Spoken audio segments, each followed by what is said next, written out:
Hari itu, matahari bersinar cerah di atas kota Jakarta. Seolah-olah alam turut merayakan pernikahan Rina dan Andi. Rina, seorang wanita berusia 28 tahun dengan rambut hitam panjang yang selalu diikat rapi, berdiri di depan cermin kamar pengantin. Gaun putihnya yang sederhana tapi elegan membuatnya terlihat seperti putri dari dongeng. Namun, di balik senyum manisnya, ada sesuatu yang lebih dalam, sebuah kecerdasan tajam yang selalu disembunyikan di balik topeng kepolosan. Rina bukanlah gadis biasa. Dia lulusan sarjana ekonomi dari universitas ternama, tapi dia memilih untuk tidak memamerkannya. Sebaliknya, dia lebih suka berpura-pura sebagai wanita rumah tangga yang polos, yang hanya tahu soal memasak dan membersihkan rumah. Andi, calon suaminya, adalah pria tampan berusia 30 tahun dengan senyum yang selalu memikat. Dia anak tunggal dari keluarga kaya raya yang memiliki bisnis properti di kawasan elit Jakarta. Ayahnya, Pak Budi, adalah seorang pengusaha sukses yang dikenal keras kepala dan ambisius, sementara ibunya, Bu Siti, adalah wanita yang pandai bersosialisasi tapi penuh perhitungan. Mereka bertemu 2 tahun lalu melalui perjodohan keluarga, dan Andi langsung jatuh cinta pada kepolosan. Rina, kamu seperti angin segar di tengah hiruk-pikuk bisnis, kata Andi suatu hari, sambil memegang tangan Rina dengan lembut. Rina hanya tersenyum malu-malu, seolah tidak mengerti apa yang dimaksudkan Andi. Upacara pernikahan berlangsung di sebuah gedung mewah di kawasan Sudirman. Tamu-tamu undangan datang dari kalangan atas, pengusaha, politisi, dan selebriti kecil. Pak Budi dan Bu Siti berdiri di depan, tersenyum lebar seolah ini adalah pernikahan abad ini. Anakku akhirnya menikah dengan gadis baik-baik, kata Bu Siti kepada salah satu tamu, suaranya penuh kebanggaan palsu. Rina memperhatikan semuanya dari balik veil pengantinnya. Dia melihat bagaimana mata Bu Siti melirik ke arah orang tuanya, bapak dan ibu Rina, yang duduk di baris depan dengan wajah bahagia. Orang tua Rina adalah pasangan sederhana tapi kaya raya berkat bisnis ekspor-impor yang mereka bangun dari nol. Mereka meninggalkan warisan berupa saham, properti, dan tabungan yang nilainya mencapai miliaran rupiah. Tapi, Rina tahu, keluarga Andi sudah mengincar itu sejak lama. Saat ijab kabul diucapkan, Rina merasakan getaran di hatinya. Bukan karena gugup, tapi karena dia mulai merasakan ada yang tidak beres. Beberapa bulan sebelum pernikahan, orang tua Rina meninggal dalam kecelakaan mobil yang tragis. Polisi menyatakan itu kecelakaan biasa, tapi Rina, dengan instingnya yang tajam, curiga ada yang lebih dari itu. Namun, dia memilih diam. Aku harus berpura-pura polos, gumamnya dalam hati. Mereka pikir aku bodoh, tapi aku akan tunjukkan sebaliknya. Malam pertama mereka sebagai suami istri dihabiskan di sebuah hotel bintang 5. Andi memeluk Rina dengan penuh gairah, tapi Rina merespons dengan malu-malu, seolah ini adalah pengalaman baru baginya. Kamu begitu polos, sayang, bisik Andi di telinganya. Rina hanya mengangguk. Mata besarnya menatap langit-langit kamar. Di benaknya, dia mengingat percakapan yang pernah didengarnya secara tidak sengaja antara Andi dan ibunya. Ibu, warisan orang tua Rina itu besar sekali. Kalau kita bisa dapatkan, bisnis kita bisa ekspansi ke luar negeri, kata Andi suatu hari. Bu Siti tertawa pelan. Tenang, nak, dia kan polos, mudah dibohongi. Pagi harinya, mereka pindah ke rumah baru yang dibeli oleh keluarga Andi. Rumah itu megah, dengan taman luas dan kolam renang. Bu Siti dan Pak Budi datang berkunjung, membawa hadiah berupa perabotan mahal. Selamat ya, Nak Rina. Sekarang kamu bagian dari keluarga kami, kata Bu Siti sambil memeluk Rina. Rina tersenyum lebar, seolah sangat bahagia. Terima kasih, Bu. Aku senang sekali bisa bergabung dengan keluarga ini. Aku nggak tahu apa-apa soal bisnis, jadi aku bakal ikut suami aja. Pak Budi mengangguk puas. Baguslah, wanita seharusnya di rumah, urus anak dan suami. Biar pria yang urus uang. Rina menahan tawa dalam hati. Mereka benar-benar menganggapnya bodoh. Padahal, sebelum menikah, Rina sudah mengelola sebagian bisnis orang tuanya secara diam-diam. Dia tahu nilai saham, cara berinvestasi, dan bahkan memiliki pengacara pribadi yang setia. Hari-hari pertama pernikahan berlalu dengan manis. Andi sering membawa Rina ke acara bisnis keluarganya, memperkenalkannya sebagai istri polosku yang cantik. Rina selalu berpura-pura tidak mengerti saat mereka membahas kontrak atau investasi. Itu apa, Mas? Saham? Kayak saham gorengnya? Tanyanya suatu kali, membuat semua orang tertawa. Tapi di balik itu, Rina mencatat setiap detail. Dia melihat bagaimana Pak Budi sering meminjam uang dari bank atas nama bisnis, tapi sebenarnya untuk gaya hidup mewah mereka. Suatu malam, saat Andi tidur, Rina bangun dan membuka laptopnya di ruang tamu. Dia memeriksa dokumen warisan orang tuanya. Rumah di Bogor, apartemen di Jakarta, saham di perusahaan ekspor, dan tabungan di bank Swiss. Semuanya atas namanya sekarang. Mereka mau ini semua, gumamnya. Tapi aku nggak akan biarkan. Dia mulai merencanakan. Pertama, dia harus berpura-pura polos lebih dalam lagi, agar mereka lengah. Beberapa minggu kemudian, Bu Siti mengajak Rina berbelanja. Di mall mewah, Bu Siti membeli tas branded untuk Rina. Ini hadiah dari ibu. Nak, kamu harus tampil elegan sebagai menantu kami. Rina berterima kasih dengan mata berbinar. Wah, cantik sekali, Bu. Aku nggak pernah punya tas mahal begini. Orang tua aku dulu hemat banget. Bu Siti tersenyum licik. Iya, Nak. Orang tua kamu kan pekerja keras. Warisan mereka pasti besar ya? Rina berpura-pura terkejut. Warisan? Aku nggak ngerti, Bu. Yang penting aku bahagia sama Mas Andi. Bu Siti mengangguk, tapi matanya menyirat rencana. Malam itu, saat makan malam keluarga, Pak Budi mulai membahas. Rina, kamu tahu kan, warisan orang tuamu itu harus dikelola dengan baik. Kalau kamu nggak paham, biar kami yang bantu. Rina menggeleng polos. Aku memang nggak paham, Pak. Kalau Bapak mau bantu, aku senang sekali. Andi memeluk bahunya. Iya, Dad. Rina kan polos. Biar kita yang urus. Mereka semua tertawa. Tapi Rina tersenyum dalam hati. Ini baru permulaan. Mereka pikir bisa menjebaknya. Tapi dia yang akan membalikan keadaan. Seiring berjalannya waktu, Rina mulai melihat tanda-tanda lebih jelas. Andi sering menerima telepon misterius di malam hari, berbisik-bisik dengan ayahnya tentang dokumen penting. Suatu hari, saat membersihkan kamar Andi, Rina menemukan draft surat yang tersembunyi di laci. Itu adalah rencana untuk membuat dokumen penyerahan harta warisan. Mereka mau aku tanda tangan ini, pikirnya. Tapi dia meletakkannya kembali, seolah tidak tahu. Rina mulai membangun jaringannya secara diam-diam. Dia menghubungi pengacara lamanya, seorang pria tua bernama Pak Hadi, yang pernah bekerja untuk orang tuanya. Pak, tolong pantau keluarga suamiku. Aku curiga mereka mau ambil warisanku. Pak Hadi setuju, dan mulai mengumpulkan data. Di sisi lain, kehidupan sehari-hari Rina tetap polos. Dia memasak untuk keluarga, membersihkan rumah, dan berpura-pura tidak tahu apa-apa tentang dunia luar. Tapi setiap malam, dia membaca buku tentang hukum dan keuangan, mempertajam pengetahuannya. Mereka anggap aku bodoh, tapi aku akan buat mereka menyesal. Janjinya pada diri sendiri. Pernikahan yang seharusnya manis mulai terasa pahit. Rina melihat bagaimana Bu Siti sering memandangnya dengan tatapan merendahkan. Seolah Rina hanyalah alat untuk mendapatkan uang. Pak Budi, dengan cerutu di tangan, sering bercerita tentang kesuksesan bisnis yang sebenarnya penuh hutang. Andi, suaminya, tampak mencintainya. Tapi Rina tahu itu palsu. Cinta pada uang, bukan pada dirinya. Suatu petang, saat hujan deras mengguyur Jakarta, Rina duduk di teras rumah, memandang langit gelap.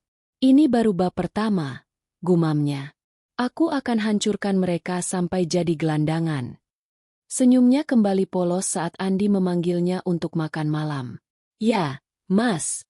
Aku datang. Hujan masih mengguyur Jakarta dengan lembut ketika Rina dan Andi tiba di rumah megah mertuanya di kawasan Kemang. Rumah itu berdiri seperti istana kecil, dengan pilar-pilar marmer dan taman yang dipangkas rapi.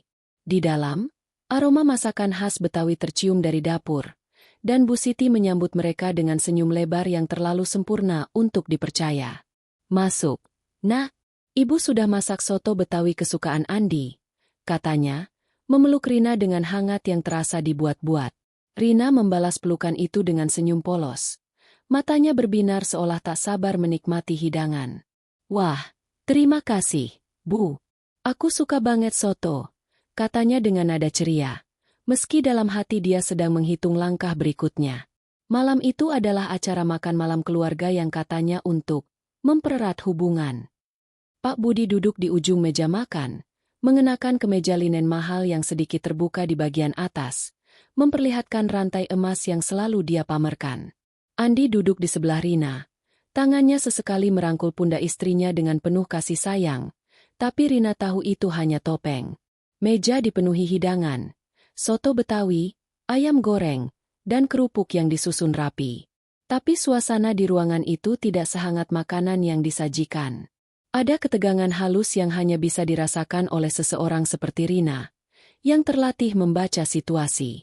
Sambil menyendok soto, Bu Siti memulai percakapan. "Rina, kamu sudah betah di rumah baru, kan? Kalau ada apa-apa, bilang sama ibu, ya. Kami kan keluarga sekarang." Nada suaranya manis, tapi Rina bisa melihat kilatan di matanya, seperti seekor elang yang mengintai mangsa. Rina mengangguk, mengunyah kerupuk dengan pelan. "Iya, Bu. Rumahnya besar banget. Aku sampai bingung mau taruh apa di ruang tamu," katanya, sengaja membuat suaranya terdengar naif. Andi tertawa kecil. "Makanya, sayang, kamu fokus urus rumah aja.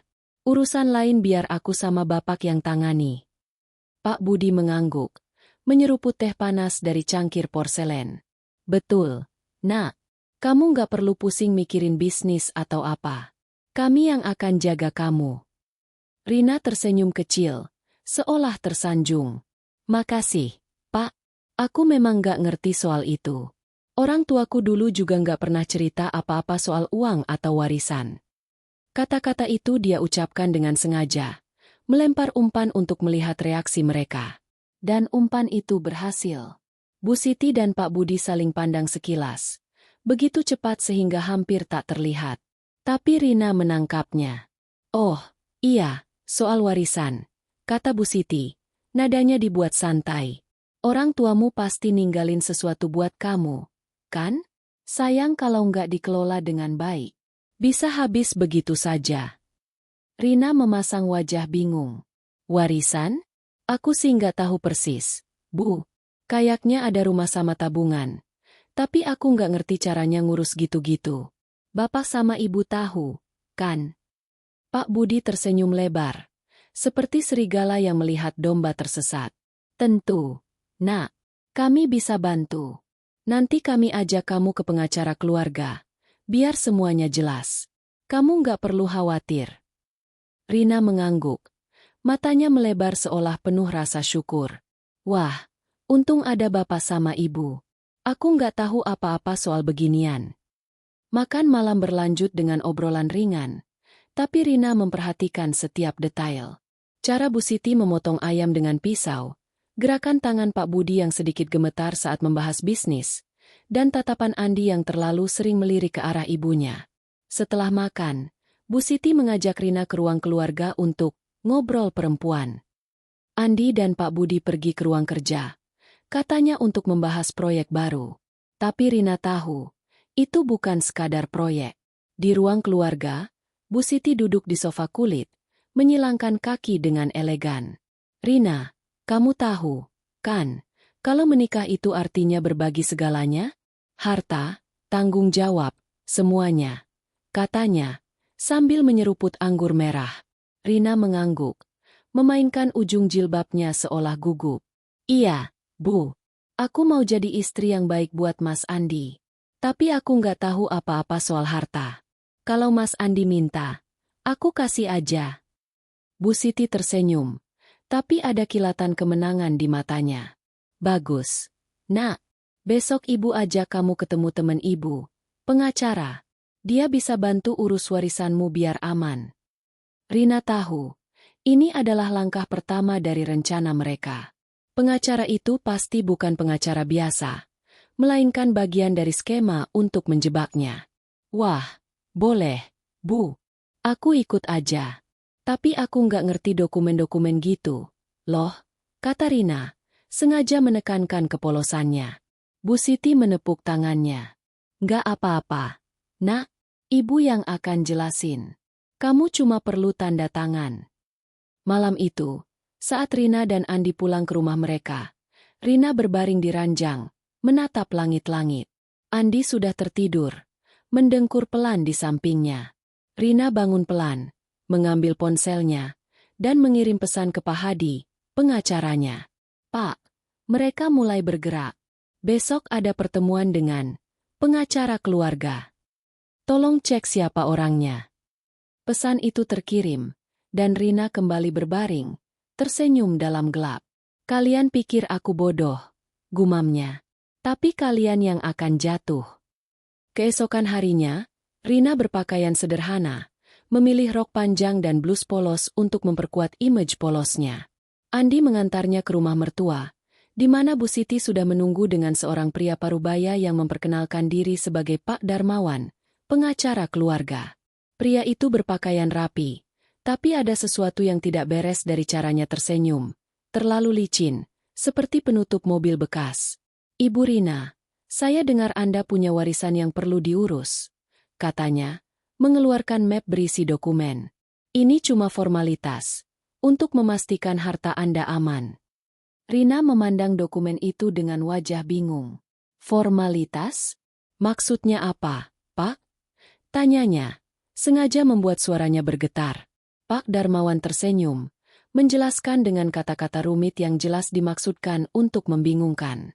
Bu Siti menimpali. Pokoknya, Nak, ini untuk kebaikan kamu dan Andi.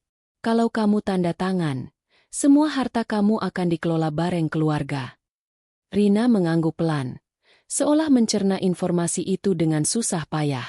Jadi, aku cuma tanda tangan, ya, Bu? Nggak perlu baca-baca. Bu Siti tertawa kecil. Nggak usah. Nak, kamu percaya sama ibu, kan? Rina tersenyum lebar. Tentu, Bu.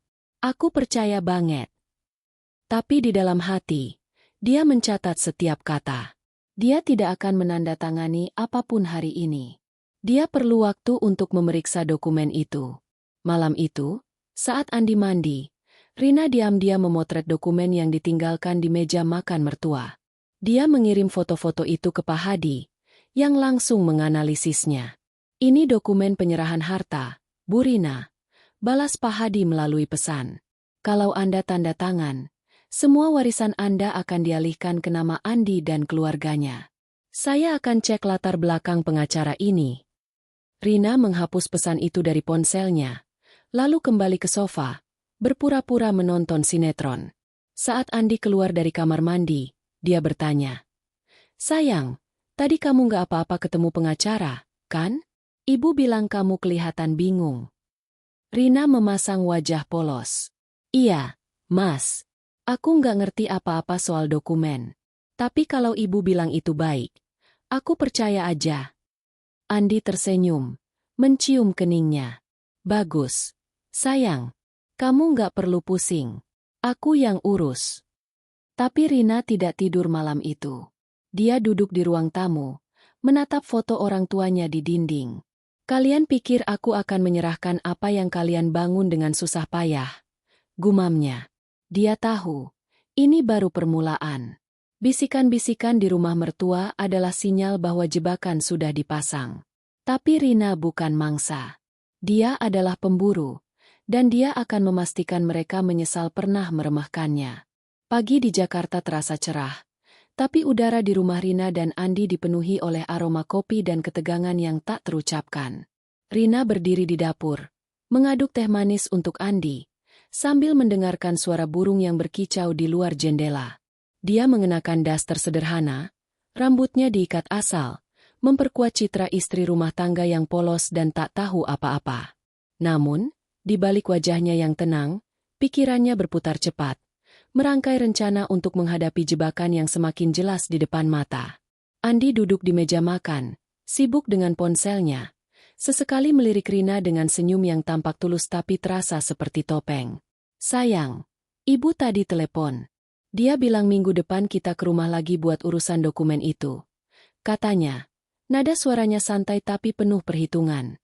Rina memasang wajah bingung, sengaja memiringkan kepala seperti anak kecil yang tak mengerti. Dokumen apa lagi, Mas? Yang kemarin sama Pak Darmawan itu, kan? Tanyanya, sambil menuang teh ke cangkir Andi. Andi mengangguk, menyeruput tehnya. Iya, itu cuma langkah awal. Ibu bilang kita perlu bikin semuanya resmi biar warisanmu aman. Kamu nggak perlu pusing, pokoknya ikut aja. Rina tersenyum kecil, matanya berbinar polos. Oh, gitu ya? Aku sih percaya sama Mas sama Ibu. Aku nggak ngerti apa-apa soal kertas-kertas begitu. Andi tertawa, menepuk tangan Rina. Makanya aku suka sama kamu. Sayang, polos, nggak neko-neko. Rina menahan diri untuk tidak memutar mata. Dia tahu Andi dan keluarganya menganggapnya sebagai mangsa yang mudah, tapi dia sudah selangkah di depan. Malam sebelumnya, Pak Hadi, pengacaranya, mengirim pesan penting. Pak Darmawan bukan pengacara biasa. Dia punya riwayat membantu klien-klien kaya mentransfer aset dengan cara yang meragukan. Dokumen yang Anda kirim adalah surat kuasa penuh. Kalau ditandatangani, Anda kehilangan kendali atas semua warisan. Rina membaca pesan itu berulang-ulang, memastikan setiap detail tersimpan di kepalanya. Dia tidak akan membiarkan dokumen itu ditandatangani, tapi dia juga harus berhati-hati agar topeng kepolosannya tidak terlepas. Hari itu, Bu Siti menelepon Rina, mengajaknya untuk makan siang di sebuah kafe mewah di Senayan. Kita ngobrol santai aja. Nak, Ibu kangen sama menantunya. Katanya dengan nada manis yang membuat Rina hampir tersenyum sinis.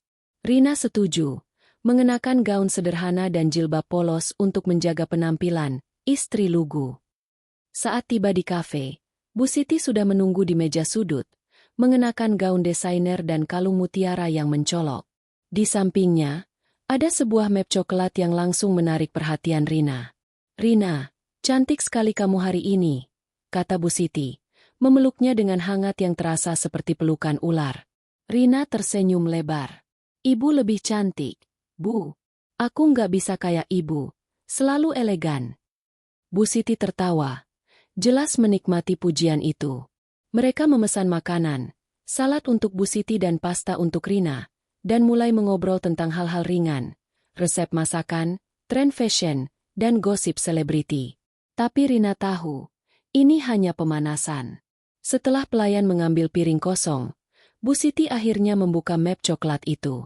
Rina, ini dokumen yang ibu ceritain sama Andi. Namanya, Surat Asuransi Keluarga. Kalau kamu tanda tangan, semua harta kamu dan Andi akan dilindungi.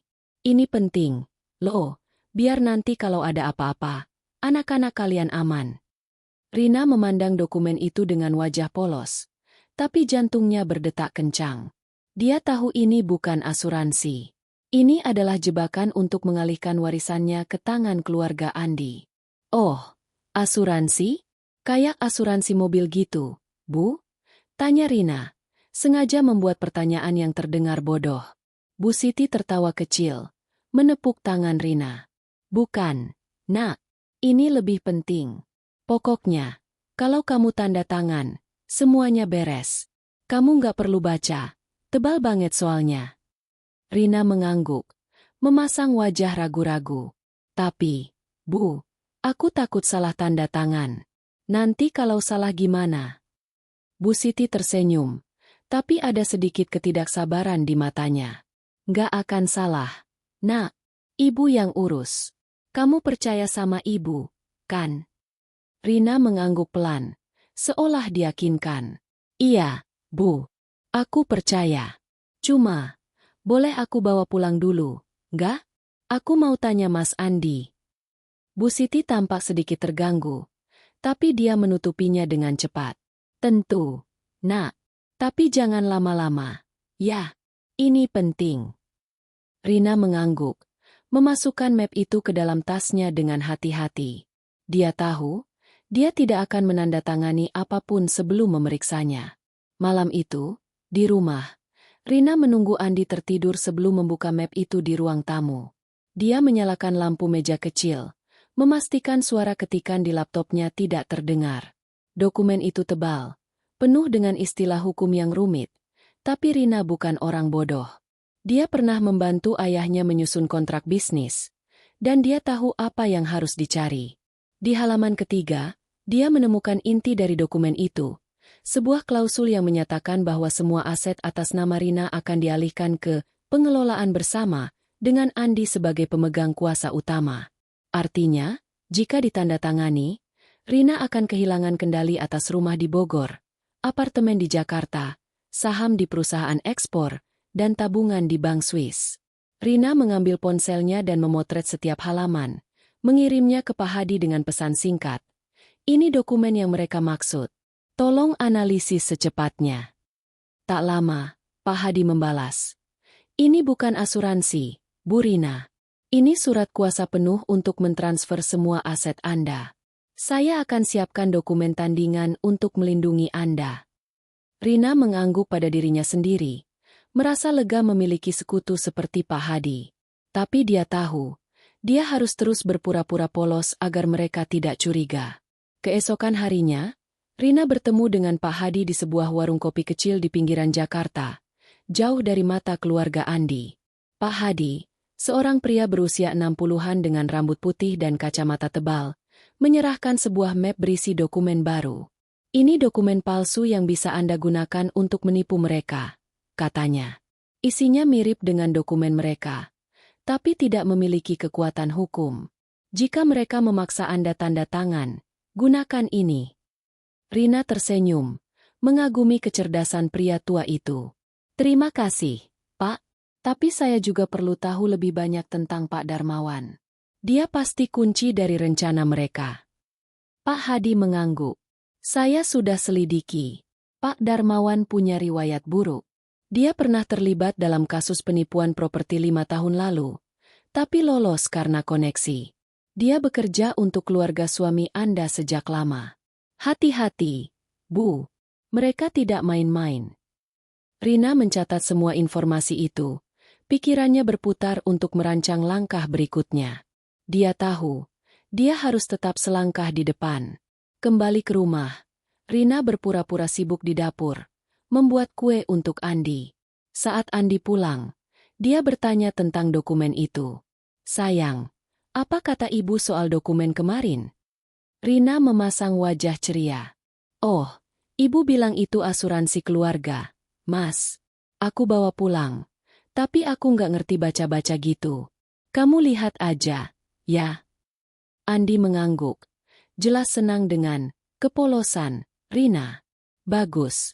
Sayang, besok kita ke rumah ibu. Bersin ini. Malam itu, Rina duduk di teras rumah, memandang langit yang dipenuhi bintang. Dia memegang map coklat itu, tahu bahwa ini adalah senjata yang akan digunakan untuk menjebaknya. Tapi dia juga punya senjata sendiri, kecerdasannya, kesabarannya, dan dokumen palsu dari Pak Hadi. Kalian pikir aku akan menyerahkan warisan orang tuaku begitu saja? Gumamnya. Aku akan buat kalian menyesal. Langit Jakarta mulai memerah saat matahari tenggelam di ufuk barat, menciptakan siluet gedung-gedung tinggi yang berkilau di kejauhan. Di dalam rumah mewah mertua Rina di Kemang, suasana malam itu terasa berbeda. Ada ketegangan yang menggantung di udara, seperti awan badai yang menunggu untuk pecah. Bu Siti telah mengatur makan malam keluarga yang katanya untuk merayakan kebersamaan.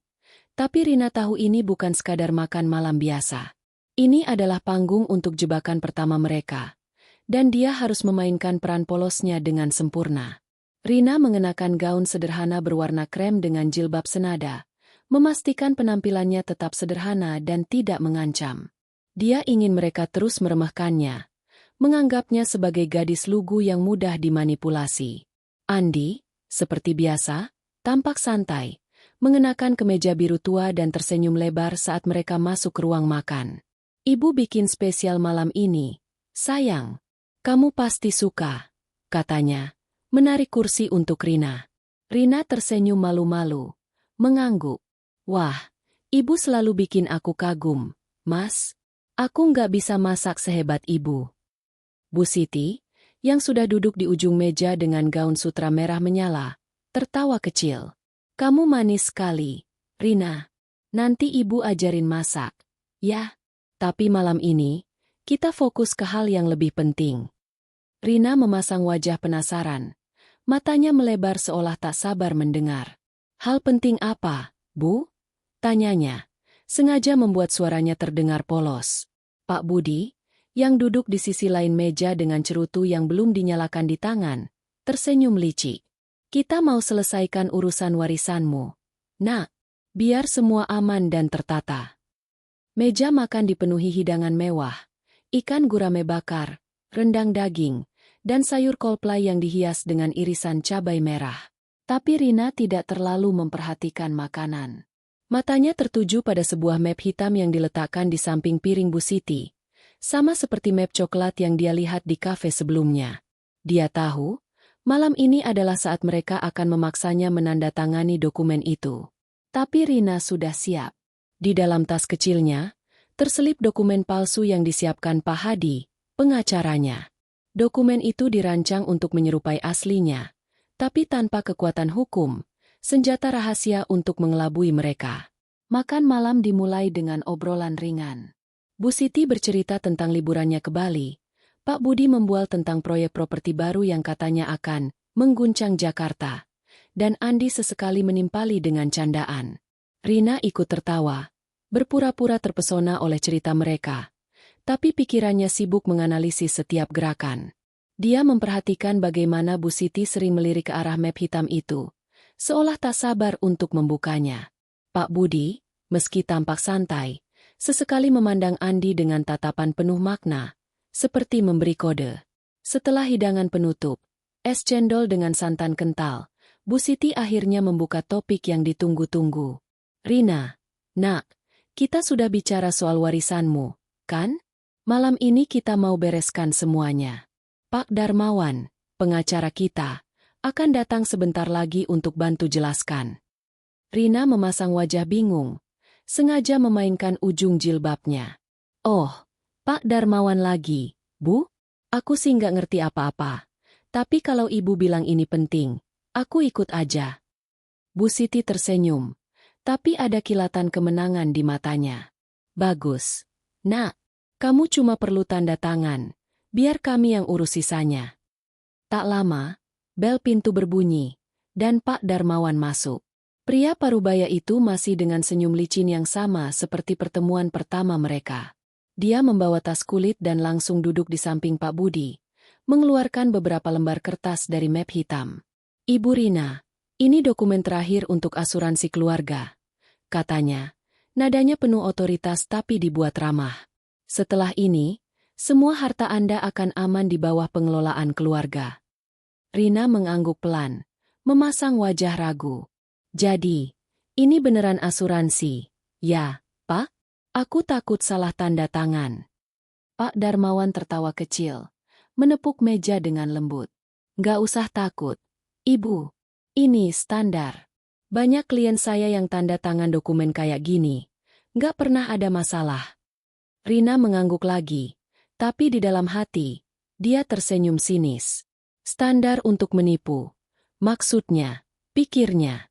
Dia tahu dari Pak Hadi bahwa Pak Darmawan punya sejarah panjang membantu keluarga kaya memanipulasi aset. Dan dokumen ini adalah kunci untuk mengalihkan warisannya ke tangan Andi dan mertuanya. Bu Siti mendorong map itu ke arah Rina. Ayo, nak, tanda tangan di sini. Nggak perlu baca. Tebal banget soalnya. Kami semua di sini, jadi kamu nggak perlu khawatir. Rina memandang dokumen itu. Jantungnya berdetak kencang tapi wajahnya tetap polos. Tapi, Bu, aku nggak bawa pulpen, katanya, sengaja membeli waktu. Andi segera menyodorkan pulpennya. Nih, sayang, cepat aja, Biar beres. Rina mengambil pulpen itu, tapi sebelum menandatangani, dia memasang wajah panik. Tunggu, Mas. Aku tiba-tiba takut. Kalau ini salah, nanti warisan orang tuaku gimana? Aku nggak mau bikin mereka kecewa di surga. Air mata buatan mulai menggenang di matanya. Sebuah trik yang dia pelajari dari menonton sinetron. Bu Siti segera memeluknya. Jangan nangis. Nak, ini demi kebaikan keluarga. Kamu percaya sama kami, kan? Rina mengangguk, menghapus air mata palsunya. Iya, Bu. Tapi, boleh aku bawa pulang dulu? Aku mau lihat lagi di rumah. Sama Mas Andi. Ada sedikit ketegangan di wajah Bu Siti, tapi dia menutupinya dengan cepat. Tentu, Nak. Tapi jangan lama-lama. Ya, ini penting. Pak Budi menimpali. Suaranya sedikit tegas. Rina, ini untuk masa depanmu dan Andi. Jangan ditunda-tunda. Rina mengangguk, memasukkan map hitam itu ke tasnya dengan hati-hati. Dia tahu, tekanan mereka semakin kuat. Tapi dia juga tahu cara membelokkan situasi. Di perjalanan pulang, Andi tampak kesal. Sayang, kenapa tadi kamu nggak langsung tanda tangan? Ibu sama bapak cuma mau bantu. Rina memasang wajah bersalah. Maaf, Mas. Aku cuma takut salah. Aku nggak ngerti apa-apa soal dokumen. Besok aja aku tanda tangan, ya? Di rumah, biar tenang. Andi mengangguk, tapi Rina bisa melihat keraguan di matanya. Dia tahu, Andi mulai curiga. Tapi, kepolosan, Rina masih membuatnya lengah. Malam itu, setelah Andi tertidur, Rina membuka map hitam itu di ruang tamu. Dia memeriksa setiap halaman dengan cermat, membandingkannya dengan dokumen palsu dari Pak Hadi. Dokumen asli penuh dengan istilah hukum yang dirancang untuk membingungkan, tapi Rina langsung menemukan intinya. Klausul yang akan mengalihkan semua asetnya ke Andi sebagai pengelola utama. Dia mengambil ponselnya, memotret setiap halaman, dan mengirimnya ke Pak Hadi dengan pesan. Mereka memaksa tanda tangan malam ini. Saya akan gunakan dokumen palsu besok. Tolong pastikan semuanya aman. Pak Hadi membalas cepat. Dokumen palsu sudah siap. Pastikan Anda menukarnya tanpa mereka sadari. Saya juga menemukan info baru. Bisnis Pak Budi sedang bermasalah dengan hutang bank. Mereka butuh warisan Anda untuk menutupinya. Rina tersenyum membaca pesan itu. Informasi ini adalah amunisi baru. Jika bisnis mertuanya sedang goyah, dia bisa memanfaatkannya nanti. Keesokan harinya, Rina kembali ke rumah mertua, membawa dokumen palsu yang sudah disiapkan Pak Hadi. Dia berpura-pura gugup saat menyerahkan map itu kepada Bu Siti. Bu, aku udah lihat sama Mas Andi. Aku siap tanda tangan, katanya. Suaranya bergetar. Bu Siti tersenyum lebar, seolah sudah menang. Bagus. Nak, ayo, kita ke notaris sekarang. Rina mengangguk, tapi di dalam tasnya, dia sudah menukar dokumen asli dengan yang palsu. Saat mereka tiba di kantor notaris, yang ternyata adalah kolega Pak Darmawan, Rina menandatangani dokumen itu di depan mereka, berpura-pura gemetar. Semoga ini benar, ya, Bu, katanya. Matanya penuh air mata buatan. Bu Siti memeluknya. Tenang, Nak, sekarang semuanya aman. Tapi Rina tahu, yang mereka pegang hanyalah kertas tak berharga. Di dalam hati, dia tersenyum. Jebakan pertama mereka gagal, dan mereka bahkan tidak menyadarinya. Kalian pikir aku bodoh, gumamnya dalam hati. Tapi aku baru mulai. Simpan rekaman itu dengan aman. Saya akan hubungi detektif untuk gali lebih dalam tentang bisnis Pak Budi. Hutang mereka ke bank bisa jadi kelemahan. Keesokan harinya, Rina bertemu dengan seorang detektif swasta bernama Pak Tono, yang direkomendasikan oleh Pak Hadi. Mereka bertemu di sebuah kafe kecil di Cikini, jauh dari lingkungan keluarga Andi. Pak Tono, pria berusia 40-an dengan wajah penuh bekas luka kecil, tampak berpengalaman. Bu Rina, saya sudah selidiki keluarga suami Anda. Bisnis properti Pak Budi sedang di ujung tanduk. Mereka punya hutang miliaran ke bank, dan beberapa proyek mereka bermasalah karena pelanggaran izin. Kalau Anda punya bukti penipuan, kita bisa gunakan ini untuk menyerang balik. Rina menyerahkan salinan rekaman itu kepada Pak Tono. Ini percakapan mereka soal dokumen. Saya juga punya dokumen asli yang mereka coba paksa saya tanda tangani. Apa yang bisa kita lakukan dengan ini?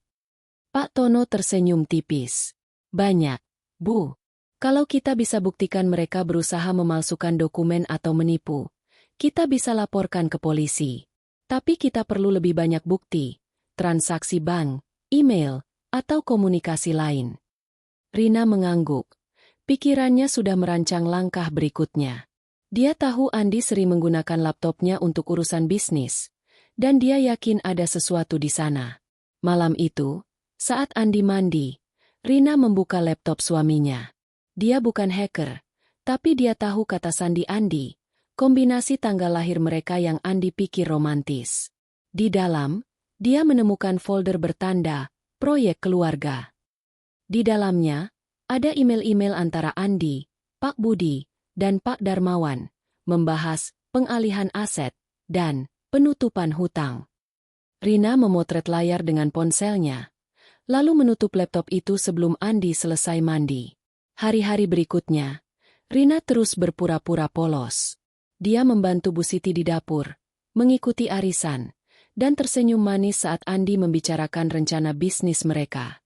Tapi setiap malam, dia bekerja keras, menganalisis rekaman, mengirim bukti ke Pak Hadi dan Pak Tono, dan merencanakan langkah berikutnya.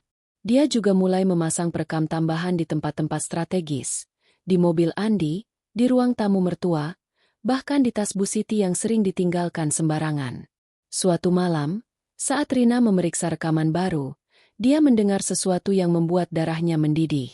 Suara Bu Siti berbisik kepada Pak Budi di ruang kerja. Kalau Rina mulai curiga, kita harus cari cara lain. Mungkin kita bisa buat dia hilang, seperti orang tuanya. Rina membeku. Tangannya gemetar. Kecurigaannya tentang kematian orang tuanya ternyata bukan isapan jempol. Ini adalah bukti yang dia butuhkan, tapi juga peringatan bahwa dia sedang bermain dengan api. Rina duduk di teras rumah, memandang langit malam yang kelam. Dia tahu, permainan ini semakin berbahaya. Tapi dia tidak akan mundur. Kalian pikir aku lemah, gumamnya. Tapi aku akan hancurkan kalian dengan bukti ini. Langit Jakarta mulai memudar menjadi kelabu saat senja menjelang, mencerminkan suasana hati Rina yang penuh dengan campuran tekad dan kewaspadaan. Rekaman terbaru yang dia dengar tadi malam, bisikan Bu Siti tentang membuatnya hilang, seperti orang tuanya, masih bergema di pikirannya, seperti lonceng peringatan yang tak henti berbunyi. Rina tahu, dia tidak hanya berhadapan dengan keluarga serakah yang mengincar warisannya, tetapi juga dengan orang-orang yang mungkin jauh lebih berbahaya dari yang dia duga. Namun, bukannya takut, Rina justru merasa semakin terpacu. Kalian ingin bermain kotor? Gumamnya pada diri sendiri, sambil menatap bayangannya di cermin kamar mandi. Aku akan main lebih kotor lagi. Pagi itu, Rina bangun lebih awal, memasak sarapan seperti biasa, roti bakar dengan selai kacang dan kopi hitam untuk Andi. Dia mengenakan daster sederhana berwarna abu-abu, rambutnya diikat longgar, mempertahankan citra istri polos yang tak pernah curiga. Andi, yang baru bangun, tampak lebih ceria dari biasanya. Mungkin karena yakin bahwa dokumen asuransi keluarga yang ditandatangani Rina sudah mengamankan warisannya. Sayang, aku mau ke bank hari ini bareng Bapak, katanya sambil menyeruput kopi. Urusan proyek baru. Kamu di rumah aja. Ya? Atau mau ke tempat ibu lagi? Rina memasang wajah ceria. Aku mau ke rumah ibu, Mas. Kemarin dia bilang mau ajarin aku bikin kue bolu. Aku kan gak pinter masak, katanya, sengaja menambahkan sedikit nada malu-malu. Andi tersenyum, mencium keningnya. Bagus. Sayang, kamu belajar aja sama ibu. Urusan lain biar aku yang tangani. Rina mengangguk. Tapi di dalam hati, dia tahu kunjungan ke bank ini pasti terkait dengan dokumen palsu yang dia tanda tangani. Mereka belum menyadari bahwa kertas itu tak berharga, dan Rina berencana memanfaatkan kelengahan mereka. Sebelum berangkat ke rumah mertua, Rina menghubungi Pak Hadi, pengacaranya, melalui pesan terenkripsi. "Pak, mereka mau ke bank hari ini. Pasti soal dokumen itu. Apa yang bisa kita lakukan untuk mempercepat rencana?" Pak Hadi membalas cepat. "Biarkan mereka bergerak, Bu Rina. Dokumen itu tidak sah. Jadi mereka akan gagal di bank. Saya sudah koordinasi dengan Pak Tono untuk memantau transaksi mereka. Kalau mereka coba memalsukan lagi, kita punya bukti tambahan." Rina tersenyum, merasa semakin yakin dengan langkahnya. Tapi dia juga tahu, dia harus memperkuat jebakannya. Di rumah mertua, Bu Siti menyambut Rina dengan pelukan hangat yang, seperti biasa, terasa penuh perhitungan. "Rina, nak, senang banget kamu datang lagi. Ayo, kita bikin bolu pandan. Ibu punya resep spesial," katanya, mengarahkan Rina ke dapur. Rina mengikuti dengan senyum lebar, membawa tas kecil yang berisi perekam suara baru. Dia sudah memasang beberapa perekam di rumah ini, tapi hari ini dia ingin mencoba sesuatu yang lebih berani, memancing Bu Siti untuk berbicara lebih banyak tentang rencana mereka. Saat mereka mengocok adonan kue, Rina sengaja membuka topik yang sensitif. "Bu, kemarin aku tanda tangan dokumen itu, ya? Aku masih bingung, sih, itu sebenarnya buat apa? Tapi aku percaya sama ibu sama Mas Andi," katanya, memasang wajah polos sambil menuang pandan ke dalam mangkuk. Bu Siti tersenyum, tapi ada kilatan kewaspadaan di matanya. "Oh, nak, itu cuma formalitas. Biar harta kamu aman, dikelola bareng keluarga. Kamu nggak perlu pusing, pokoknya percaya sama kami." Rina mengangguk, lalu menambahkan dengan nada ragu. "Tapi, Bu, aku dengar dari teman, kadang dokumen begitu bisa bikin orang kehilangan harta. Aku takut." "Loh." Bu Siti tertawa kecil, menepuk tangan Rina. "Jangan dengar omongan teman. Nak, kami kan keluarga. Masa ibu sama Andi mau nyakitin kamu?" Rina tersenyum, tapi di dalam tasnya, perekam suara sedang merekam setiap kata. Dia tahu, Bu Siti tidak akan mengaku apa-apa secara langsung, tapi nada defensifnya adalah petunjuk bahwa mereka sedang menyembunyikan sesuatu. Sore itu, saat Andi dan Pak Budi kembali dari bank, Rina memperhatikan wajah mereka dari dapur. Andi tampak kesal, sementara Pak Budi berbicara dengan nada keras di ruang kerja. Rina, yang sedang menyajikan kue bolu kepada tamu arisan Bu Siti, memanfaatkan kesempatan untuk mendekati ruang kerja. Dia berpura-pura membawa nampan teh. Lalu, tanpa sengaja, mendengar percakapan mereka. "Bang bilang dokumennya bermasalah, Pak," kata Andi, suaranya penuh frustrasi. "Mereka bilang tanda tangan Rina nggak cukup, harus ada verifikasi tambahan." Pak Budi menggerutu. "Sialan, kita harus cari cara lain. Mungkin kita bisa paksa Rina tanda tangan lagi, atau..." Rina tidak menunggu untuk mendengar sisa percakapan. Dia kembali ke dapur. Jantungnya berdetak kencang. Dokumen palsunya berhasil mengacaukannya. Tapi dia tahu mereka tidak akan menyerah. Malam itu, dia memeriksa rekaman dari perekam di tasnya. Ada satu bagian yang membuatnya tersenyum. Bu Siti, berbicara dengan seorang tamu arisan, berkata, "Rina itu polos banget. Dia nggak akan tahu apa-apa soal dokumen itu. Kami cuma perlu sedikit waktu lagi." Rina menyimpan rekaman itu dengan hati-hati, menambahkannya ke koleksi buktinya. Untuk memperkuat jebakannya, Rina memutuskan untuk memainkan permainan ganda. Dia sengaja memberikan Andi akses ke salah satu rekening bank kecil miliknya. Rekening dengan saldo kecil yang dia buat sebagai umpan. "Mas, aku nemu rekening lama orang tuaku. Kayaknya nggak banyak isinya. Tapi aku nggak ngerti caranya ngurus. Kamu bantu, ya?" katanya, menyerahkan kartu bank dengan wajah polos. Andi, yang tampak terkejut tapi senang, mengangguk. "Tentu, sayang. Aku urus sama bapak." Rina tahu, mereka akan mencoba menarik uang dari rekening itu, tapi dia sudah mengatur agar transaksi apapun akan dilacak oleh Pak Tono, detektifnya. Benar saja, beberapa hari kemudian, Pak Tono menghubungi Rina. Bu Rina, mereka coba tarik uang dari rekening itu. Tapi saya sudah koordinasi dengan bank untuk memblokirnya dengan alasan teknis. Saya juga dapat data transaksi lain. Mereka pinjam uang dari bank lain atas nama perusahaan, tapi sebenarnya untuk beli mobil baru. Rina tersenyum. Informasi ini adalah tambahan amunisi. Dia juga meminta Pak Tono untuk mencari tahu lebih banyak tentang kematian orang tuanya, terutama setelah mendengar bisikan Bu Siti tentang membuat dia hilang. Rina mulai memperluas jaringannya.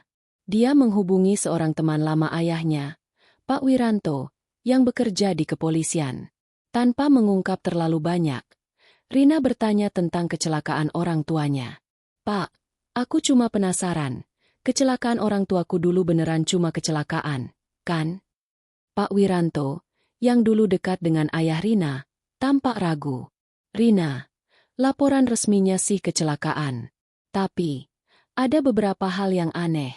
Rem mobil mereka rusak, dan sopir truk yang nabrak kabur. Kami nggak bisa kejar karena kurang bukti. Rina mengangguk, menyimpan informasi itu.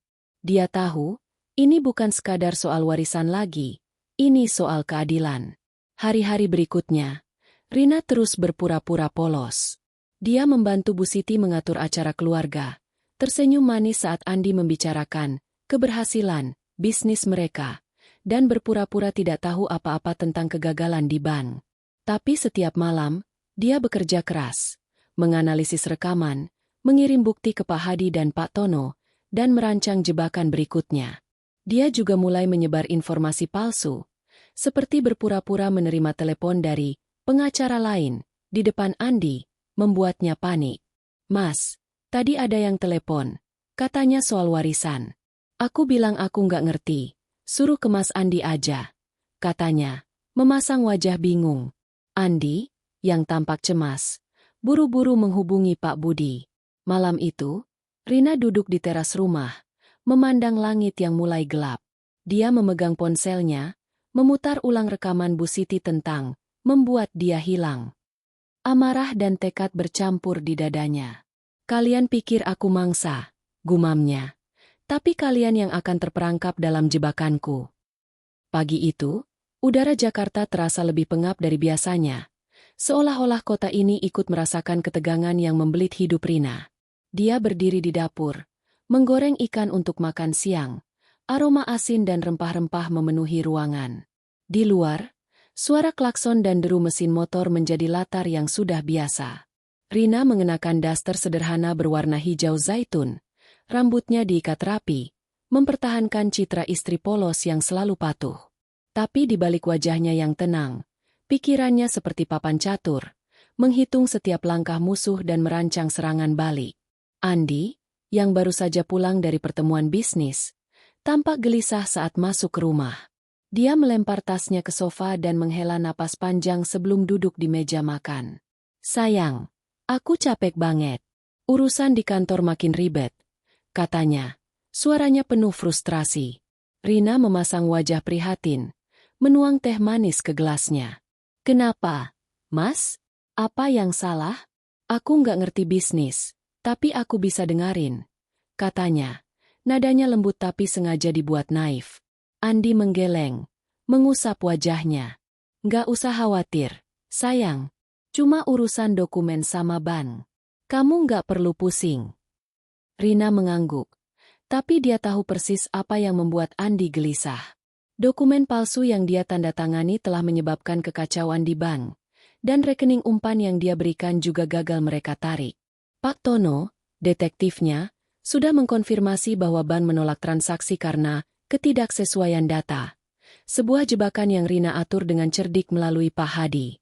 Tapi Rina juga tahu, kegagalan ini membuat keluarga Andi semakin putus asa. Dan putus asa berarti mereka akan bertindak lebih agresif. Sore itu, Bu Siti menelepon, mengundang Rina dan Andi untuk makan malam di rumah mereka. Rina, nak, ibu kangen. Kita makan malam bareng, ya? Ada hal penting yang mau ibu bicarakan, katanya. Nadanya manis tapi ada nada urgensi yang tidak bisa disembunyikan. Rina setuju dengan ceria. Wah, boleh banget, Bu. Aku bawa kue bolu yang kemarin ibu ajarin, ya. Di dalam hati, dia tahu, hal penting, itu pasti terkait dengan kegagalan dokumen mereka. Dia juga membawa perekam suara baru, siap untuk menangkap setiap petunjuk. Di rumah mertua, suasana makan malam terasa lebih tegang dari biasanya. Meja dipenuhi hidangan lezat, sate ayam, opor, dan sayur lodeh. Tapi Rina bisa merasakan ketidaknyamanan di udara. Pak Budi duduk di ujung meja, wajahnya kaku. Cerutunya diletakkan di samping piring seolah dia terlalu gelisah untuk menyalakannya. Bu Siti, meski tersenyum, terus melirik ke arah Andi, seolah memberi kode.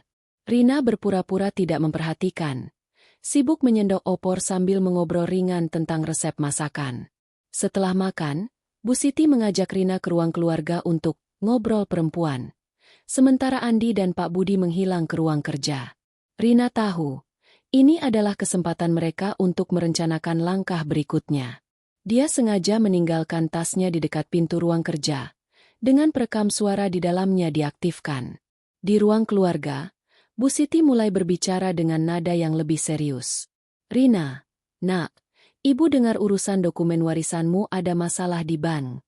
Kamu tahu apa-apa soal ini? Tanyanya, matanya menyelidik. Rina memasang wajah bingung, memainkan ujung jilbabnya. Masalah? Aku nggak tahu apa-apa. Bu, aku kan cuma tanda tangan seperti yang ibu suruh. Apa salah aku? Katanya, sengaja menambahkan nada panik. Bu Siti tersenyum, tapi ada ketidaksabaran di matanya. Bukan salah kamu, nak, tapi Bang bilang ada dokumen yang kurang. Mungkin kita perlu tanda tangan lagi. Rina mengangguk pelan, seolah mencerna informasi itu. Oh, gitu ya, Bu? Aku sih ikut aja. Tapi aku takut salah lagi. Ibu bantu aku, ya? Bu Siti menepuk tangan Rina. Tentu, nak. Ibu akan urus semuanya. Kamu cuma perlu percaya sama kami. Rina tersenyum polos, tapi di dalam hati, dia tahu tekanan mereka semakin kuat. Mereka mulai panik, dan topeng mereka mulai retak. Dia harus memanfaatkan momen ini untuk menggali lebih dalam. Malam itu, setelah pulang, Rina memeriksa rekaman dari tasnya. Suara Pak Budi terdengar keras, penuh amarah.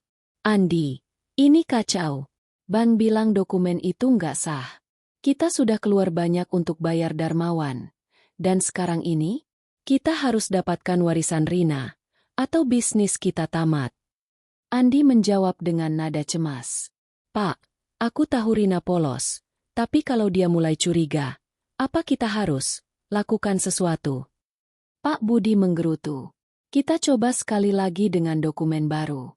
Kalau nggak berhasil, kita pikirkan cara lain. Ingat apa yang kita lakukan dulu. Rina membeku mendengar kata-kata terakhir itu. Apa yang kita lakukan dulu? Kecurigaannya tentang kematian orang tuanya semakin kuat. Dia segera mengirim rekaman itu ke Pak Hadi dan Pak Tono. Dengan pesan, mereka semakin panik. Ada petunjuk soal kematian orang tuaku. Tolong selidiki lebih dalam. Pak Tono membalas. Bu Rina, saya sudah hubungi kontak di kepolisian. Kecelakaan orang tua Anda punya banyak kejanggalan. Saya juga temukan bahwa Pak Budi pernah terlibat dalam kasus manipulasi dokumen properti. Kita bisa gunakan ini. Rina tahu, dia harus bertindak cepat. Dia menghubungi Pak Wiranto, teman lama ayahnya di kepolisian, dan meminta untuk bertemu secara rahasia. Di sebuah warung kopi kecil di pinggiran Jakarta, Rina menyerahkan salinan rekaman dan bukti lain yang dia kumpulkan. Pak, saya curiga kematian orang tua saya bukan kecelakaan. Dan keluarga suami saya coba ambil warisan saya dengan dokumen palsu. Katanya, suaranya tegas tapi penuh emosi. Pak Wiranto, yang wajahnya dipenuhi kerutan pengalaman, mengangguk serius. Rina, ini serius. Saya akan buka kembali kasus orang tuamu. Tapi kamu harus hati-hati. Orang-orang seperti ini bisa berbahaya. Kembali ke rumah. Rina terus berpura-pura polos. Dia membuatkan kue untuk Andi, tersenyum manis saat Bu Siti menelepon untuk mengatur pertemuan lain dengan pengacara baru. Tapi dia juga mulai mempersiapkan jebakan berikutnya. Dia sengaja menyebutkan investasi baru yang katanya ditemukan di warisan orang tuanya. Sebuah proyek fiktif yang dia rancang bersama Pak Hadi untuk memancing keluarga Andi mengeluarkan lebih banyak uang. Mas, aku dengar ada saham dari perusahaan orang tuaku. Katanya bagus banget. Tapi aku nggak ngerti. Kamu mau lihat? Katanya, memasang wajah polos. Andi, yang matanya berbinar, langsung setuju. Bawa dokumennya ke bapak. Sayang, ini bisa jadi besar. Rina tahu, mereka akan tergiur. Dia memberikan dokumen investasi palsu yang disiapkan Pak Hadi, yang sebenarnya akan mengarahkan dana mereka ke rekening yang diawasi Pak Tono. Jika mereka menggigit umpan ini, mereka akan kehilangan jutaan, dan Rina akan punya bukti lebih banyak tentang keserakahan mereka. Malam itu, saat Andi tidur, Rina duduk di ruang tamu, memeriksa email dari Pak Tono. Dia menemukan laporan baru. Bisnis Pak Budi tidak hanya terlilit hutang, tapi juga terlibat dalam penipuan pajak. Kalau kita laporkan ini ke otoritas pajak, mereka akan diselidiki, tulis Pak Tono. Rina tersenyum, tapi ada rasa dingin di hatinya. Dia tahu, pertarungan ini bukan lagi hanya soal warisan, it's personal. Bisikan Bu Siti tentang kematian orang tuanya telah mengubah segalanya. Di teras rumah, dengan angin malam menyapu wajahnya, Rina menatap langit yang penuh bintang. Kalian pikir topengku akan retak, gumamnya. Tapi kalian yang mulai kehilangan topeng kalian. Aku akan pastikan kalian jatuh. Hujan gerimis menyapu Jakarta pagi itu, menciptakan kilauan basah di jalanan yang sibuk. Di dalam rumah, Rina berdiri di depan cermin kamar mandi, menatap bayangannya sendiri. Matanya penuh tekad, tapi ada bayang-bayang kekhawatiran di dalamnya. Rekaman terbaru tentang keterlibatan keluarga Andi dalam kematian orang tuanya telah mengubah permainan ini menjadi sesuatu yang jauh lebih besar dari sekadar warisan. Ini adalah pertarungan untuk keadilan, dan Rina tahu dia berjalan di ujung jurang. Satu langkah salah bisa membuatnya jatuh. Dia mengenakan daster sederhana berwarna biru tua. Rambutnya diikat rapi untuk menjaga citra istri polos yang tak pernah curiga. Di dapur, dia menyiapkan sarapan untuk Andi. Nasi uduk dengan ayam goreng dan sambal terasi. Aroma yang selalu membuat Andi tersenyum. Tapi pagi ini, Andi tampak lebih tegang dari biasanya. Dia duduk di meja makan, memainkan ponselnya dengan wajah murung. Sayang, aku harus ke kantor Bapak hari ini. Ada masalah dengan investor. Katanya, suaranya datar. Rina memasang wajah prihatin. Investor? Apa itu, Mas? Aku nggak ngerti. Tapi kalau Mas stres, aku bisa bikin teh biar rileks. Katanya, sengaja membuat nada suaranya naif. Andi mengangguk tanpa senyum. Nggak perlu, sayang. Kamu di rumah aja, ya? Atau ke tempat ibu kalau mau. Rina mengangguk ceria. Aku mau ke rumah ibu, Mas. Dia bilang mau ajarin aku bikin rendang. Aku kan gak jago masak. Andi mengangguk lagi, tapi Rina bisa melihat kecemasan di matanya. Dia tahu, masalah dengan investor, itu pasti terkait dengan dokumen investasi palsu yang dia berikan. Pak Tono sudah mengkonfirmasi bahwa keluarga Andi mentransfer jutaan rupiah ke rekening yang diawasi, dan sekarang mereka mulai merasakan tekanan dari kegagalan itu. Sebelum berangkat ke rumah mertua, Rina menghubungi Pak Hadi melalui pesan terenkripsi. Pak, mereka panik soal investasi palsu. Apa langkah selanjutnya? Pak Hadi membalas, biarkan mereka terjebak lebih dalam, Bu Rina. Saya sudah koordinasi dengan otoritas pajak untuk selidiki penipuan pajak Pak Budi. Kalau mereka coba tarik uang lagi, kita akan punya bukti kuat untuk penipuan finansial. Rina tersenyum, tapi dia juga tahu dia harus lebih waspada. Bisikan Bu Siti tentang membuat dia hilang masih menghantuinya, dan dia tidak bisa lengah. Di rumah mertua, Bu Siti menyambut Rina dengan senyum yang terasa semakin dipaksakan. Rina, nak, senang kamu datang. Ayo, kita bikin rendang. Ibu punya resep rahasia, katanya, mengarahkan Rina ke dapur. Rina mengikuti, membawa tas kecil dengan perekam suara yang sudah diaktifkan. Dia tahu, Bu Siti akan mencoba memancing informasi tentang investasi baru yang Rina sebutkan sebelumnya. Saat mereka mengiris daging dan mencampur bumbu, Rina sengaja membuka topik. Bu, aku kemarin bilang sama Mas Andi soal saham dari warisan orang tuaku. Katanya bagus, tapi aku nggak ngerti. Ibu tahu, kan? Bu Siti langsung bersemangat. Matanya berbinar. Oh, saham itu? Iya. Nak, itu peluang besar. Kamu bawa dokumennya. Nggak? Biar ibu sama bapak lihat. Rina memasang wajah polos. Aku nggak bawa, Bu.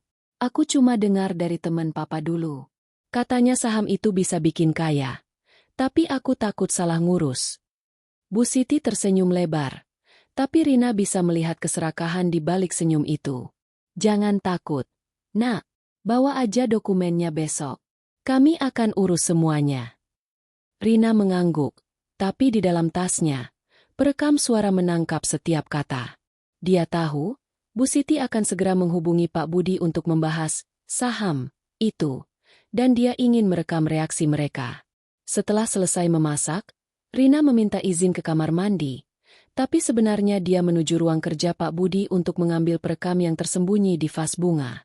Dengan cepat, dia menggantinya dengan yang baru, memastikan tidak ada yang curiga. Sore itu, saat Andi dan Pak Budi pulang, Rina memperhatikan mereka dari dapur. Wajah mereka penuh ketegangan, dan Pak Budi langsung menarik Andi ke ruang kerja. Rina, yang sedang menyajikan rendang kepada Bu Siti, berpura-pura sibuk tapi mendekati pintu ruang kerja dengan alasan membawa teh. Dia mendengar potongan percakapan. Andi, investor itu curiga. Mereka bilang uang yang kita transfer nggak sampai ke proyek. Kita harus dapatkan saham yang Rina ceritain, atau kita bangkrut. Andi menjawab dengan nada panik. Pak, Rina bilang dia nggak tahu banyak. Tapi kalau kita nggak cepat, bank akan sita aset kita. Rina kembali ke dapur.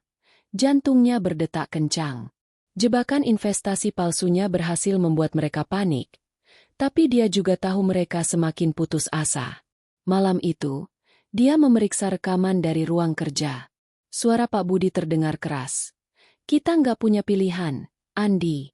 Kalau saham itu nggak ada, kita harus cari cara lain. Mungkin, seperti dulu, dengan orang tua Rina. Andi terdengar ragu. Pak, itu terlalu beresiko. Kalau ketahuan, kita selesai. Pak Budi menggeram. Kita nggak akan ketahuan, kalau kita hati-hati. Rina mengepalkan tangan, amarah membakar dadanya. Ini adalah bukti terkuat yang dia miliki tentang keterlibatan mereka dalam kematian orang tuanya. Dia segera mengirim rekaman itu ke Pak Hadi dan Pak Tono, dengan pesan, mereka mengaku terlibat dalam kematian orang tuaku. Kita harus gerak cepat. Pak Tono membalas, Bu Rina, ini cukup untuk buka kembali kasus kecelakaan. Saya akan koordinasi dengan polisi. Tapi Anda harus lindungi diri. Mereka putus asa, dan itu berbahaya. Rina tahu dia harus bertindak dengan hati-hati. Dia menghubungi Pak Wiranto lagi, meminta perlindungan rahasia. Pak, saya punya bukti mereka terlibat dalam kematian orang tuaku. Saya akan serahkan semuanya, tapi saya butuh jaminan keamanan. Pak Wiranto, dengan nada serius, menjawab, Rina, ini serius. Saya akan atur pengawasan untukmu. Serahkan bukti itu ke saya besok. Kita akan tangkap mereka dengan tuduhan penipuan dan kemungkinan pembunuhan. Keesokan harinya, Rina berpura-pura seperti biasa, membuat sarapan untuk Andi dan tersenyum manis saat Bu Siti menelepon untuk mengatur pertemuan dengan pengacara baru untuk urusan saham. Tapi dia juga menyiapkan langkah terakhir. Dia memberikan dokumen saham palsu kepada Andi, berkata, Mas, ini dokumen yang teman papa kasih. Katanya harus cepat diurus. Aku nggak ngerti. Jadi kamu sama bapak yang lihat, ya? Andi, yang matanya berbinar, langsung mengangguk. Bagus. Sayang, ini bisa selamatkan kita. Rina tahu, saat mereka mencoba memproses dokumen itu, Pak Tono dan polisi akan menunggu. Rekening yang terkait dengan saham palsu itu sudah dipantau, dan setiap transaksi akan menjadi bukti tambahan penipuan mereka. Sore itu, saat Rina bertemu Pak Wiranto di sebuah kantor polisi kecil, dia menyerahkan semua bukti, rekaman, dokumen, dan laporan transaksi. "Rina, kamu berani sekali," kata Pak Wiranto, mengangguk kagum. "Kami akan gerak malam ini. Tapi kamu harus stay low sampai semuanya selesai." Malam itu, Rina duduk di kamarnya, mendengar suara hujan yang semakin deras di luar. Dia tahu, ini adalah akhir dari permainan panjangnya. Dia telah memainkan peran polos dengan sempurna, mengelabui mereka yang mengira dia lemah. Tapi di dalam hatinya, ada luka yang masih terbuka, luka atas kematian orang tuanya, yang sekarang mungkin akan menemukan keadilan. "Kalian pikir aku akan jatuh ke jurang?" gumamnya, menatap keluar jendela. "Tapi kalian yang akan terjun." Malam itu, Jakarta diselimuti hujan lebat. Petir sesekali menyambar langit, menciptakan kilatan dramatis yang seolah mencerminkan puncak pertarungan Rina. Dia duduk di ruang tamu, memandang keluar jendela. Tangannya memegang ponsel yang berisi semua bukti yang telah dia kumpulkan. Rekaman, dokumen, dan laporan transaksi. Jantungnya berdetak kencang. Tapi bukan karena takut. Ini adalah antisipasi. Malam ini, Pak Wiranto dan timnya akan bergerak untuk menangkap keluarga Andi, dan Rina tahu, topeng yang selama ini mereka pakai akan jatuh. Rina mengenakan daster sederhana berwarna abu-abu tua. Rambutnya tergerai, tapi di balik penampilan polosnya, dia adalah prajurit yang siap tempur. Andi masih belum pulang dari pertemuan bisnis dengan Pak Budi. Yang Rina tahu adalah upaya terakhir mereka untuk memproses dokumen saham palsu yang dia berikan. Dia sengaja menunda keberangkatan ke rumah mertua, mengatakan pada Andi bahwa dia merasa kurang enak badan. "Mas, aku istirahat dulu di rumah, ya? Nanti kalau sudah enakan, aku nyusul ke rumah ibu," katanya pagi tadi, memasang wajah lemas. Andi, yang tampak cemas tapi tidak curiga, hanya mengangguk. "Cepat sembuh, sayang. Aku urus semuanya." Rina menggunakan waktu itu untuk berkoordinasi dengan Pak Wiranto. Dia menerima pesan darinya sore tadi. "Bu Rina, tim kami sudah siap. Malam ini kami akan tangkap mereka di rumah Pak Budi. Kami punya cukup bukti untuk penipuan, manipulasi dokumen, dan dugaan keterlibatan dalam kecelakaan orang tua Anda.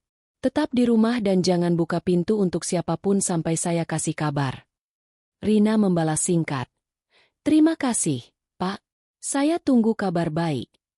Di rumah, suasana terasa hening. Hanya suara hujan dan petir yang memecah keheningan. Rina menyalakan lampu meja kecil, memeriksa perekam suara yang masih tersimpan di tasnya. Dia memutar ulang rekaman terakhir dari ruang kerja Pak Budi, mendengar kembali kata-kata yang membuat darahnya mendidih. "Kalau saham itu nggak ada, kita harus cari cara lain. Mungkin, seperti dulu, dengan orang tua Rina." Setiap kata terasa seperti pisau, tapi juga memperkuat tekadnya. Dia tidak hanya melindungi warisan orang tuanya, dia memburu keadilan untuk mereka. Tiba-tiba, ponselnya bergetar. Pesan dari Pak Tono. "Bu Rina, mereka baru saja coba transfer uang dari rekening saham palsu ke akun luar negeri. Bank sudah blokir, dan polisi sedang menuju rumah Pak Budi. Kami juga temukan bukti baru, dokumen lama yang menunjukkan Pak Budi membayar sopir truk yang menabrak mobil orang tua Anda. Ini besar." Rina mengepalkan tangan, napasnya memburu. Bukti ini adalah kunci yang dia butuhkan untuk mengaitkan mereka dengan kematian orang tuanya. Sekitar pukul 9 malam, Rina mendengar suara mobil di halaman rumah. Dia mengintip dari balik tirai. Jantungnya berdegup kencang. Bukan Andi. Itu mobil polisi. Dia menunggu, tangannya memegang ponsel, siap menghubungi Pak Wiranto jika ada yang salah. Tak lama, teleponnya berdering. "Bu Rina, ini Wiranto. Kami sudah tangkap Pak Budi, Bu Siti, dan Pak Darmawan di rumah mereka. Andi masih dalam perjalanan, tapi kami akan ambil dia di kantor. Bukti yang Anda berikan sangat kuat. Kami juga buka kembali kasus kecelakaan orang tua Anda dengan bukti baru dari Pak Tono." Rina menghela napas lega. Tapi ada beban yang masih terasa di dadanya. Pak, Andi tahu rumah saya. Kalau dia kabur, dia mungkin datang ke sini, katanya. Suaranya tegas tapi penuh kewaspadaan. Pak Wiranto menjawab cepat. Jangan khawatir. Saya sudah kirim 2 petugas untuk jaga rumah Anda malam ini. Tetap di dalam sampai kami pastikan semuanya aman. Rina mengangguk. Meski Pak Wiranto tidak bisa melihatnya. Terima kasih, Pak. Saya tunggu kabar. Setelah telepon ditutup, Rina duduk di sofa, memandang foto orang tuanya yang tersimpan di ponselnya. Wajah mereka, tersenyum dalam bingkai kenangan, membuat matanya berkaca-kaca. Pak, aku hampir sampai, gumamnya. Aku akan pastikan mereka bayar untuk apa yang mereka lakukan. Tapi dia juga tahu, kemenangan ini belum final. Andi masih di luar sana, dan dia adalah orang yang paling dekat dengannya, suami yang dia pikir pernah mencintainya. Tiba-tiba, lampu di ruang tamu padam, membuat Rina tersentak. Hujan masih deras di luar, tapi dia mendengar suara langkah di teras. Jantungnya berdetak kencang. Dia meraih perekam suara dari tasnya, menyalakannya secara refleks, dan menyelinap ke dapur, bersembunyi di balik meja. Pintu depan berderit pelan, dan suara Andi terdengar, penuh amarah. Rina, kamu di mana? Kita perlu bicara. Rina menahan napas. Tangannya gemetar tapi pikirannya tetap jernih. Dia tahu polisi sudah di dekatnya, tapi dia harus bertahan sampai mereka tiba. Rina, aku tahu kamu di sini, teriak Andi. Suaranya semakin dekat. Rina bisa mendengar kepanikan di nadanya. Dia pasti sudah tahu penangkapan Pak Budi dan Bu Siti. Dia merangkak pelan ke arah pintu belakang, berharap bisa keluar tanpa terlihat. Tapi sebelum dia mencapai pintu, lampu tiba-tiba menyala kembali, dan Andi berdiri di ambang pintu dapur, matanya penuh kemarahan dan keputusasaan. Kamu pikir kamu bisa main-main sama aku? Bentaknya, melangkah mendekat. Aku tahu dokumen itu palsu. Rina, kamu kira aku bodoh?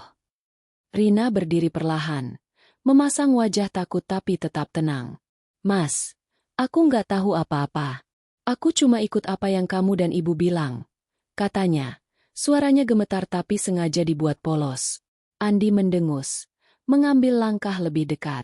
Jangan bohong, Rina. Kamu pikir aku nggak tahu kamu main belakang? Polisi tiba-tiba datang ke rumah Bapak, dan aku tahu ini ulahmu. Tiba-tiba, suara sirene polisi terdengar dari luar, diikuti oleh teriakan. Andi, keluar dengan tangan di atas kepala. Andi membeku. Wajahnya memucat. Rina memanfaatkan momen itu untuk berlari ke pintu belakang, membukanya, dan berteriak. Di sini. 2 petugas polisi bergegas masuk, menahan Andi sebelum dia sempat bergerak. Rina berdiri di sudut. Napasnya memburu, tapi lega melihat Andi diborgol. Pak Wiranto masuk beberapa menit kemudian, mengangguk pada Rina. Kamu baik-baik saja, Rina? Tanyanya, suaranya penuh perhatian. Rina mengangguk, meski tangannya masih gemetar. Saya baik, Pak. Terima kasih sudah datang tepat waktu. Pak Wiranto tersenyum tipis. Kamu luar biasa, Rina. Bukti yang kamu kumpulkan akan pastikan mereka dihukum. Kasus orang tuamu juga akan dibuka kembali dengan prioritas tinggi. Malam itu, setelah polisi membawa Andi pergi, Rina duduk di teras rumah. Hujan sudah reda, meninggalkan udara segar dan langit yang mulai cerah. Dia memandang bintang-bintang, merasa beban di dadanya perlahan menguap. Topeng polos yang dia kenakan selama ini telah membawanya ke kemenangan, tapi dia juga tahu, luka atas kehilangan orang tuanya tidak akan pernah benar-benar sembuh. Pak, aku lakukan ini untuk kalian, gumamnya. Air mata mengalir pelan di pipinya. Sekarang kalian bisa tenang. Langit Jakarta pagi itu cerah, sinar matahari menyelinap melalui celah-celah tirai kamar Rina, menerangi wajahnya yang penuh dengan campuran kelegaan dan kepedihan. Semalam, setelah Andi ditangkap dan dibawa polisi, rumah terasa hening. Terlalu hening. Rina duduk di sofa ruang tamu, memegang secangkir teh hangat yang sudah mulai dingin, menatap foto orang tuanya di ponselnya. Wajah mereka tersenyum dalam kenangan, seolah berbicara padanya. Kamu sudah melakukannya, nak. Tapi di balik kemenangan ini, ada luka yang masih menganga. Kehilangan orang tua, pengkhianatan suami, dan topeng polos yang dia kenakan selama ini telah mengubahnya. Rina mengenakan daster sederhana berwarna krem. Rambutnya tergerai. Tapi dia tidak lagi merasa perlu berpura-pura. Topeng polos yang dia gunakan untuk menipu keluarga Andi sudah tidak diperlukan lagi. Pagi ini, dia akan bertemu Pak Wiranto di kantor polisi untuk memberikan keterangan resmi dan memastikan semua bukti yang dia kumpulkan. Rekaman, dokumen palsu, dan laporan transaksi digunakan dengan tepat. Dia tahu, ini adalah akhir dari pertarungan panjangnya, tapi juga awal dari babak baru dalam hidupnya. Sebelum berangkat, Rina menerima telepon dari Pak Hadi, pengacaranya. Bu Rina, selamat. Penangkapan semalam sukses besar. Pak Budi, Bu Siti, Pak Darmawan, dan Andi sedang diinterogasi. Bukti yang Anda berikan sangat kuat. Penipuan, manipulasi dokumen, dan sekarang polisi sedang dalami keterlibatan mereka dalam kematian orang tua Anda. Warisan Anda juga aman. Sudah saya urus agar tidak bisa disentuh siapapun lagi. Rina mengangguk. Suaranya pelan tapi tegas. Terima kasih, Pak. Tapi yang paling penting buat saya adalah keadilan untuk orang tua saya. Di kantor polisi, suasana sibuk tapi terorganisir. Pak Wiranto menyambut Rina dengan senyum hangat. Wajahnya yang penuh kerutan pengalaman tampak lebih rileks. Rina, kamu luar biasa. Tidak banyak orang yang bisa melakukan apa yang kamu lakukan. Bermain cerdas melawan orang-orang seperti mereka. Katanya, mengarahkan Rina ke ruang interogasi kecil untuk memberikan keterangan. Rina duduk, menjelaskan setiap langkah yang dia ambil. Bagaimana dia menggunakan dokumen palsu, merekam percakapan, dan memancing keluarga Andi dengan investasi fiktif. Dia menyerahkan perekam suara terakhir, yang berisi pengakuan Pak Budi tentang kematian orang tuanya. Setelah selesai, Pak Wiranto menepuk bahunya. Kami menemukan dokumen tambahan dari rumah Pak Budi. Ada bukti pembayaran ke sopir truk yang menabrak mobil orang tuamu.